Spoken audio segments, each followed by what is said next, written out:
I am the wife of a corn addict, and it destroyed me. Corn is not some innocent pastime. Corn isn't something that doesn't hurt those we love. Corn is destructive. To yourself and to those that love you. I used to be confident, self-assured, had pride in myself, and loved myself. Now, nearly 6 years later, I'm a shell of the person I used to be, because of my husband's corn addiction. I watched, year after year, my husband ogle other women, right in front of me, literally fantasizing about fucking these women, while sitting right next to me holding my hand. I learned how time after time, my husband preferred to sit in some dirty, nasty public bathroom, for God only knows how long, watching God only knows what, and jerking off, to the point of injury, instead of coming home and making love to his willing and waiting wife. I now know that during our lovemaking, all my husband thinks about are nameless women, and is fucking them in his head, and just using my body as a means of doing this. There's more, so much more, but it hurts too much to talk about it. I had caught him, a few times, he rationalized his behavior, promised to stop, and told me he had, for years. Now I found out, it's never stopped. Not once. He's been lying to me for years, and now, finally, when he's literally destroyed the person who loved him more than life itself, he's ready to change. Why did his recovery have to come at my expense? Why did his willingness to finally get help and admit to what he's been doing to me all the years have to happen when I've reached rock bottom? And now, I'm supposed to continue to support him, to make it easier for him so he doesn't relapse, be kind and sweet and not talk about it with him, so that he can continue to succeed. While I watch him take quick peeks at bikini girls on TV or quick glances at young girls in tight yoga pants at the store. I'm supposed to make it easier for him, when I no longer want to live, when I don't sleep, when I hurt myself to take away the inner pain my husband's addiction has caused me. So, for those of you that think this is harmless, you are dead wrong. If you think that by hiding it makes it okay, you are wrong. I would never had married him had I known he had any addiction, drugs, alcohol, gambling, or sex.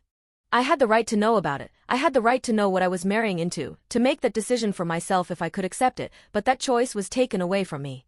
For the sake of your loved ones, be honest, from the beginning. Don't take away their right to decide. Because for me, at this point, it's a matter of my own life or death if I stay. Update. It's been just over 2 years since I first learned of my husband's addiction. It's hard to read my initial post, man, was I in a deep dark hole. That hole only grew, too, and I saw some pretty dark times in the months to come. For those who offered kind words, sympathy, offered advice, and reached out, thank you. For those of you who did the opposite, all I can say is, I hope and I pray that you never have to experience what I have the last 2 years. Over the last 2 years, I have been dealt many disclosures and admissions. Each one worse than the last. What I thought was a pornography and masturbation addiction turned out to be far worse. I can say this has been the most humbling experience, and I've learned that unless you are in someone's place, you really have no idea of what you would do, regardless of what you think you would do.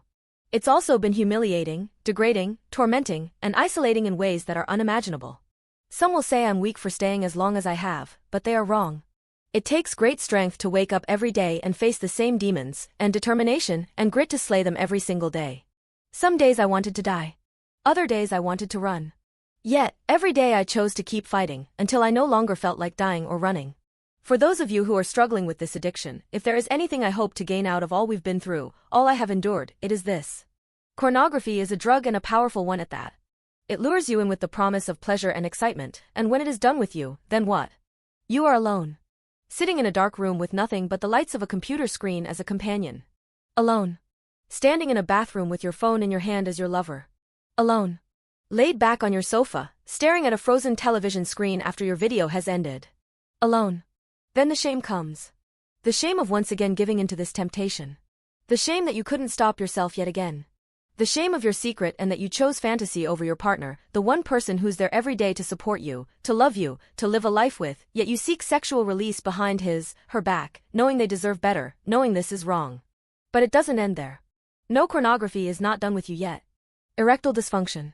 Viewing pornography that is progressively hardcore, or material you never dreamed you would view, or worst case scenario, illegal pornography, and I promise you, it will happen. Like any drug, you build a tolerance. Then, when fantasy isn't enough, you physically start acting out. Cheating. Public masturbation. Stalking. Window peeping. The list goes on. Will corn be there to keep you warm at night? Will corn wrap its comforting arms around you when you are grieving a loss? Will corn give you a family to fill your home with warm memories? Will corn build a life with you?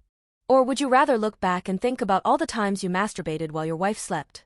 Or how you'd rather miss your kid's school concert so you can have time alone to get off. You are the one missing out. This isn't a life. You are at the mercy of pornography, and the price you pay is far more than you realize. You aren't just hurting yourself, you're hurting those you say you love. I can promise you, your partner isn't going to angry, they're going to be hurt that you would rather turn to fantasy than to them, and they deserve better. You deserve better. For anyone who's interested in knowing.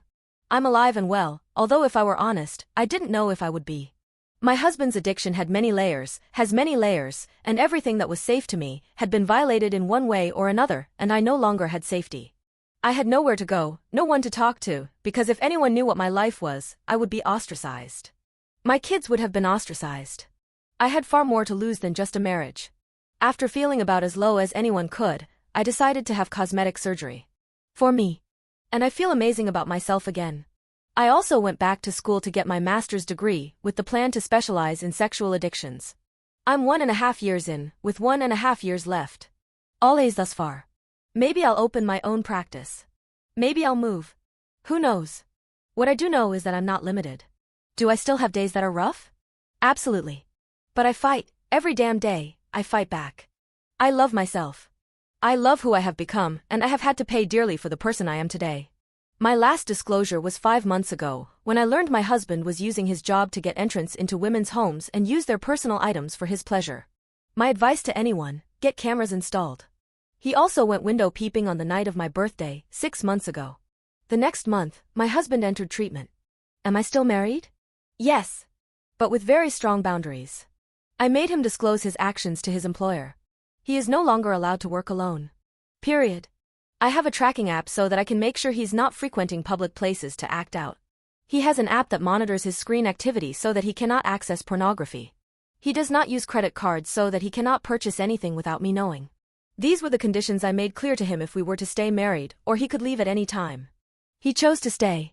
After inpatient treatment 1,000 miles away and $25,000 later, he recognizes now how ill he was, and he will always be an addict, and he never wants to go back to that place again. He is willing to do what he knows he needs to do to stop that from happening.